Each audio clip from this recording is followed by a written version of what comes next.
Olá! Hoje a gente vai falar de uma figura que, nossa, deu ao Brasil uma de suas vozes mais queridas. Um homem que tinha o dom de transformar o dia a dia em pura poesia, o grande Vinícius de Moraes. Para começar, vamos pensar numa coisa. Sabe aquela música que praticamente todo mundo no planeta já ouviu, que te faz pensar em sol, em praia, num ritmo bem brasileiro? Quem será que escreveu a letra de uma das músicas mais conhecidas do mundo? Pois é isso mesmo, Garota de Ipanema. E quem assina esses versos? Exato, o nosso personagem de hoje. E olha, essa música é só a porta de entrada para um universo gigantesco de poesia e de música que vai muito, mas muito além da areia de Ipanema. Mas afinal, quem era o homem por trás da canção? Vamos mergulhar na história daquele que, mesmo sendo um gigante, gostava de ser chamado por um apelido bem carinhoso: Poetinha. Bom, para a gente se situar na história, vamos dar uma olhada rápida na linha do tempo dele.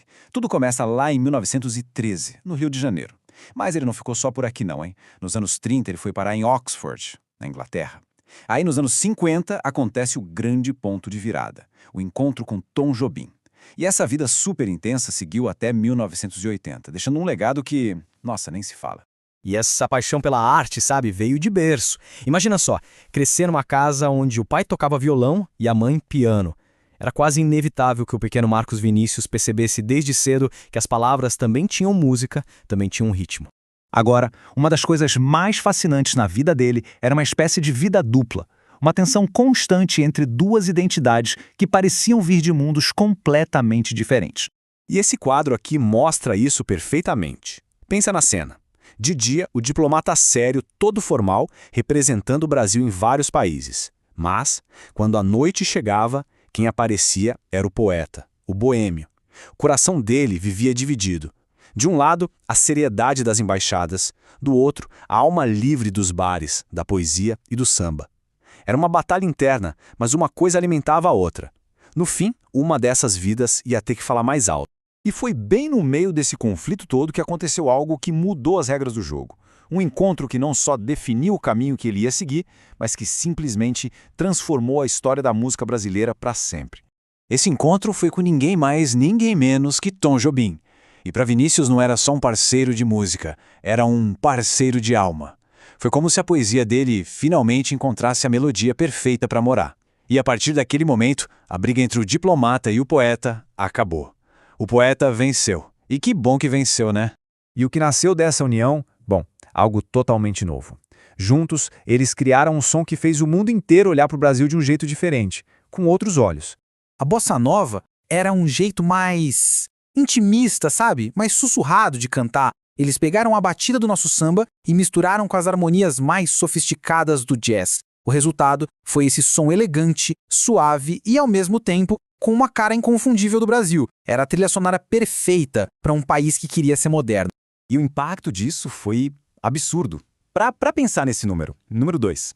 Acredita-se que Garota de Ipanema seja a segunda música pop mais gravada de todos os tempos. Só perde para Yesterday dos Beatles. É algo simplesmente inacreditável. Mas olha, seria um erro enorme pensar que Vinícius de Moraes é só bossa nova. Por mais importante que ela seja, o legado dele é muito maior. Ele tocou várias gerações e várias formas de arte de um jeito que só ele sabia. Olha só a variedade do trabalho dele. Para as crianças, ele deixou a doçura de A Arca de Noé. Quem nunca ouviu A Casa, que era muito engraçada, não tinha teto, não tinha nada, mas ele também mergulhou em temas super densos, levando a realidade da favela para os palcos do mundo com Orfeu da Conceição. E claro, além do hino mundial, que é Garota de Ipanema, ele compôs sambas que são a pura alma do nosso país até hoje. E o que costurava tudo isso? Tinha uma filosofia por trás. Para ele, o que realmente importavam eram as conexões, as pessoas. Como ele mesmo resumiu nessa frase perfeita: a vida é a arte do encontro. Era na amizade, no amor, na mesa de bar, era ali que a poesia de verdade acontecia. No fim das contas, a grande missão do Poetinha era essa: mostrar que a beleza está em todo lugar. Provar que poesia não é uma coisa difícil, guardada em livros empoeirados. Ela está viva, está no nosso dia a dia. Está numa canção para a criança dormir, numa roda de samba ou no balanço de uma moça indo para o mar. Isso tudo deixa uma reflexão para a gente. O legado do Vinícius é um convite para a gente olhar o mundo com mais atenção, com mais carinho. Então, a pergunta que fica é, se a poesia está mesmo em toda a parte, onde é que a gente consegue encontrar ela hoje, na nossa própria vida?